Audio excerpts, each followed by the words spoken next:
Hi, Xiuming. Welcome to the show. Hi, Adrian. Thanks for having me on the show today. Really excited to speak with you on Rolling Stories today to really learn more about your background, your stories, and how all this might be useful for our listeners out there, which are made up of primarily HR practitioners as well. But before we begin, could you give us a quick understanding of what you do and where you are right now? Hi, everyone. I'm Xiuming. I'm currently the SVP and Head of People, Culture and Group Rewards at Great Eastern Life. So I basically take care of HR for Singapore. At the same time, I've got a group remit for rewards as well as culture. I'd like to maybe still touch on that first to begin with. What actually inspired you to pursue a career in banking back then? And how did it change subsequently to, of course, led you to where you are today? Actually, I call myself an accidental HR practitioner. I landed in the HR quite accidentally, but to address Adrian's question, right? In the 1990s, early 2000s, the banking industry was growing rapidly, and it was like the sexiest career that you could have. One could have beyond the professional careers of law as well as accountancy, right? So the I banking would say industry still, right? It's still quite sexy, right? Because It that's is where still- all the money is, ma. it still is, but I think their pie is getting eaten by the fintechs and the startups and high tech firms that now starting to get a lot sexier than the traditional brick and mortar firms. But yes, it's still very interesting, and it's still the Oh, Yeah. sexy. correct, all still sexy, all sexy. Sorry, please continue. Yes. So I built my whole entire educational profile around trying to get a career in banking. So I did banking and finance in NTU. So along the way, I think things changed. 2003, the year where I graduated, what happened was SARS hit, and the country at that time, I suppose, economies as well as governments and employers were probably much less prepared, unlike the recent COVID situation, where there was a lot of government support. Companies were also a lot more resilient in being able to withstand the uncertainties from the fallout of COVID. But when I graduated in 2003, there were absolutely no jobs, right? Economic situation was really bad, and the government tried to help, but I think they also caught quite unawares in terms of how to support the local labor market. So for fresh graduates like us to enter a very fast-paced industry where it needed where the banking industry at that time, I suppose, was quite significantly hit by the SARS outbreak. So there were really not many jobs out there for fresh graduates, and I had to then take a significant pivot. I could either join the bank as a contractor, or I could pivot away from the bank for a short period of time to my skills in a related role, such as a general management associate scheme or the likes, and then try to over immediate next few years while the SARS situation stabilized to try to get back into the banking industry. So that was my thought process at that point. And what happened was, fortunately for me, I managed to land a management associate role with Great Eastern. So that was my real first job in my whole entire career. And I think that really shaped my entire career journey thereafter. I'd like to understand how did you feel emotionally when you're going through this phase? Because I would imagine to prime yourself up for an eventual step into banking has been on your mind for some time, only to somewhat hit a major roadblock, which is obviously beyond anyone's control. How do you feel at that point in time in terms of getting into terms with what you're seeing back then? I think I was pragmatist, right? So to me, traditionally, very conservatively, I needed. I felt that I needed a job, right? Unlike now, I think millennials think very differently. You could just deal with not having a job for months and try to do something totally different. I think the safety net then, as well as the safety net now, is quite different. The way people think quite different. So some years ago, when I first started out, to me, I just wanted to land a job, something stable, build a steady profile of income, and so when SARS hit, there was really a lot of uncertainty, right? In terms of how that would translate in putting food onto the table. So it was not so much about career aspirations at that point already, and it was really just secure something to the best of my ability, just to stabilize my own aspirations of getting a stable stream of income. So for that part, I felt that, well, yes, I still wanted a banking career or investment career, for that matter, in the initial stage of my life. But it's okay, right? Just go through life as it is for the next 6 to 12 months and see what it brings us. So the sense of Matism somewhat superseded any possibility of disappointment, at least during the initial stage. And I could also understand that you also see it at that point in time, somewhat interim. By some time, hopefully the market will bounce back again. Then it might be time for you to relook into this whole banking career thing. But of course, having said that, we all probably know the story since you are currently in HR with Great Eastern. But going back to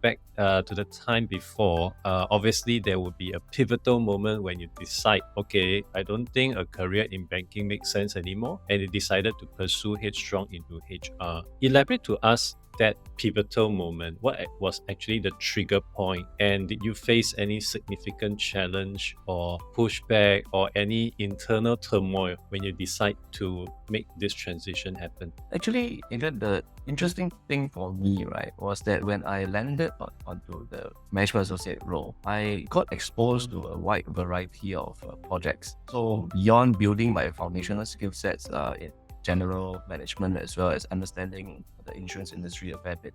My first assignment was actually in HR, right? So they landed me in HR, and then the primary assignments that they assigned me were really to activate the entire technology transformation roadmap for HR at that point. So about 20 years ago, that was a first iteration of what we call technology transformation for organization, and we started with HR, where we wanted to start enabling our employees to leverage our technology to be a bit more productive, more efficient. So that was version 1.0. But as we would know, change management around technology adoption would take a while. So when they rolled out those technology, they felt that there was little traction in terms of how people started to see or use technology. And they brought me in, and one of the key assignments that I was assigned to was really to start activating the program, the change management program, help people to understand why they need to use technology and how they can use it to better operate in the environment. Beyond that, they assigned me a lot of interesting projects, right?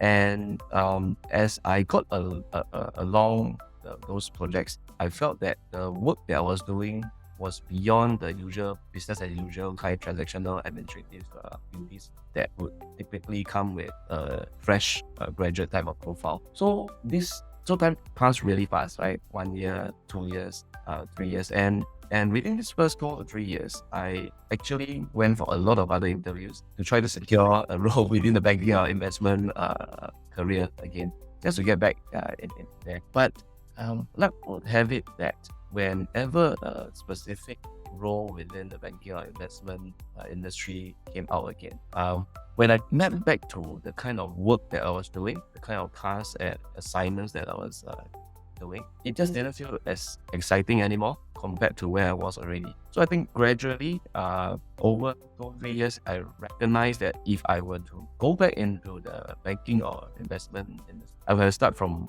zero again. And at that point, I felt that my career had already progressed. There was a bit of trajectory, and it didn't quite make sense for me to pivot back to the industry from a technical perspective. So that was where I decided that, okay, I seem to be doing relatively well in HR and my assignment, so I felt might as well, right? Just continue with that. Going back to the beginning of this whole journey, and of course you mentioned as you progress, you realize it actually became more exciting.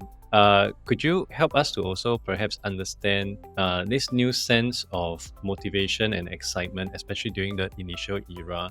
Was it coming from a specific project? Did it come from the variety of things that you were handling? Or was it just a general sense of the scope, which of course previous to it you may not be privy to? Yeah, I think it's a combination of things. Being young and impressionable at that time, especially when it was really my first job assignment, right? I didn't have any expectations of what working was, right? So when you get thrown into the deep end, managing large-scale initiatives and large-scale projects with definable outcomes, you suddenly get the feeling and sense that, hey, actually I can make an impact, right?